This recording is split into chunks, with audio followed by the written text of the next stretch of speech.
of the things that actually got me interested in Isha Yoga was a study of Zen Buddhism. And a lot of the things they say are very similar to what's being taught here. But would you say it's an inferior method of meditating to follow the breath, which is what they primarily use, and they sit for extended periods of time? See, now first of all you said whatever they do in Zen Buddhism, that's what we're doing here. First I want you to get this.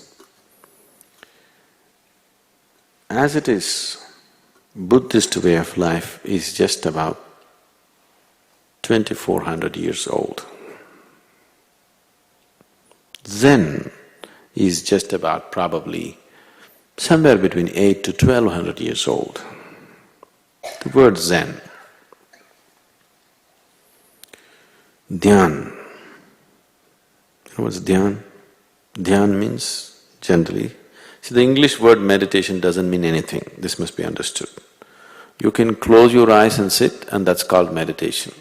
You can close your eyes and sit and do many things. You can do japa, tapa, dharana, dhyana, samadhi, pratyahara. Any number of possibilities are there. Or you might have just mastered the art of sleeping in vertical postures.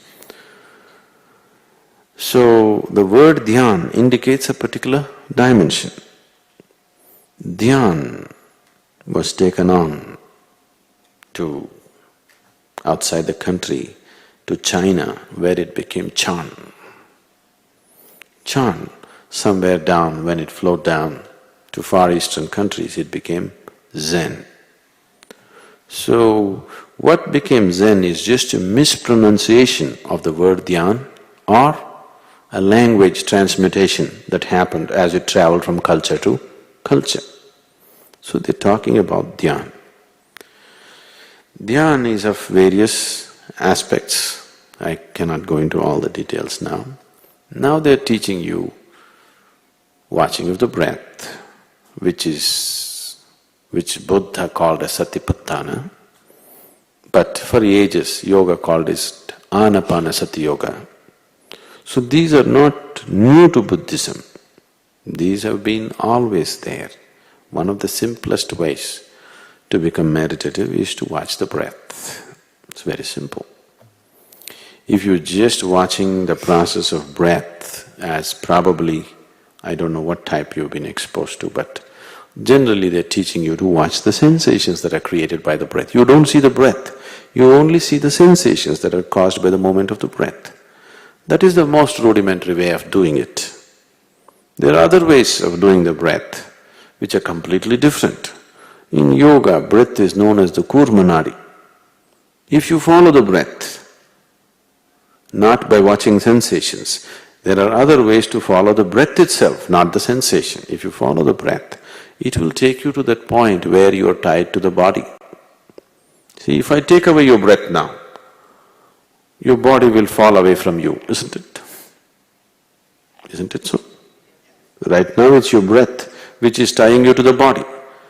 So, not by watching the sensations, if you follow the very breath, right now you have no way of knowing the breath, you only know the sensations caused by the breath. Is it so? You understand what I'm saying? So if you follow the very breath, if you follow the Kurmanadi, it will take you to that point where you're in touch with your body. Now you can make that point into your conscious process. That is, you're holding… Now if I hold this consciously. Like this, you can hold your body consciously. If you want, you can drop it any moment to get that freedom.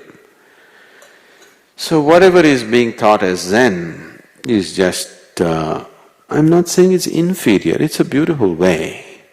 It's a very beautiful way, there's no question about that, if it's properly being transmitted. I don't know what kind of Zen you're doing in Chicago, but if you receive Zen properly, it's a wonderful way.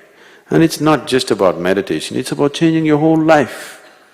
The very way you move, the very way you keep the body, the very way you do things, everything has to be integrated. Just watching the breath won't do it. Just watching the breath won't do it. The Zen monasteries, you need to understand, Zen was fundamentally for the monks. It's a 24-hour practice. It's a 24-hour practice. Every aspect, the way you cook, the way you cut the vegetable, the way you keep your garden, the way you keep the place, everything is part of the system. Only then Zen is truly an effective system. You just do Zen for half an hour or 1 hour, it doesn't mean much. It may have its benefits, but it doesn't mean much as a spiritual process. You must transform your whole life. Only then it has an overall impact on the system. For more on Sadhguru, visit www.ishafoundation.org.